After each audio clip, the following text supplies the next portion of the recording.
Haga jing kai final jong ka Major League Cricket kabadai ka League Cricket ka bahe tam jong kari USA haprengi artli ki kenhun ka Seattle Orcas Persia eka MI New York.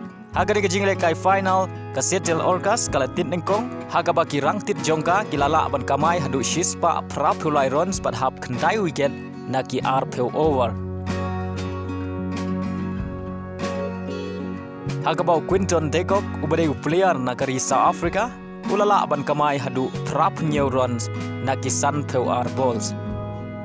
Bad haga politit jongka MI New York kalala ban kamai hadu shispa prap peu sau runs bad hap tang lai wicket tang haki khatn riu over. Haga bau rangtit nagari West Indies Nicholas Purans ulala ban kamai hadu shispa live new runs naki san peu san ball. Bad hadu bukut ka jingelekai ka MI New York kalala ban pelim ya ka Seattle Orcas dah new wicket. Bad longru kala du jong ka MLC haka samoy banengkong jong ka ni ka tournament.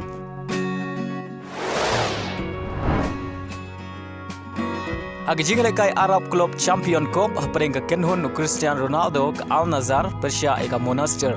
Aba pai she ka jingle kai ka Al Nassr kalayo ban khi jar nengkong haga kela step kata ha ka minit ka basau peu ar lengba utaleska.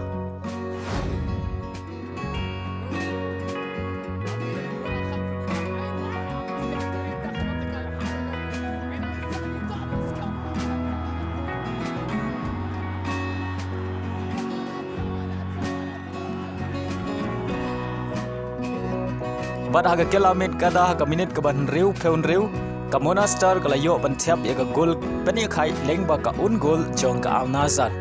Henry haga minit ka ban nyau peu sau ka Al Nassr kalayo biang ban tiap ya ka gol pentam lengba player ba pau jong ka Cristiano Ronaldo uba klemla ban tiap gol hagi katto ka ne ki jingle kai bad haga de ki jingle kai ulayo ban tiap ya ka gol pentam nagamenta ka Al Nassr.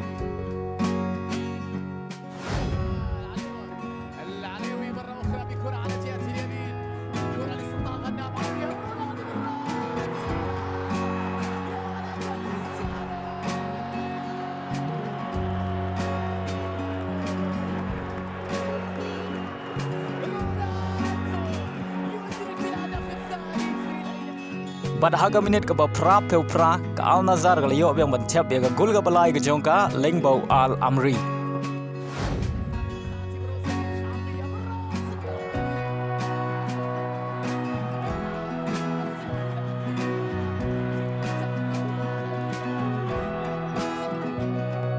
Bad hashwa ban kut ka jingle kai kata haga minit ka ba khandai peu ka Al Nassr ka layo ban tiap ya ka gol ka basau lengba u Abdul Aziz.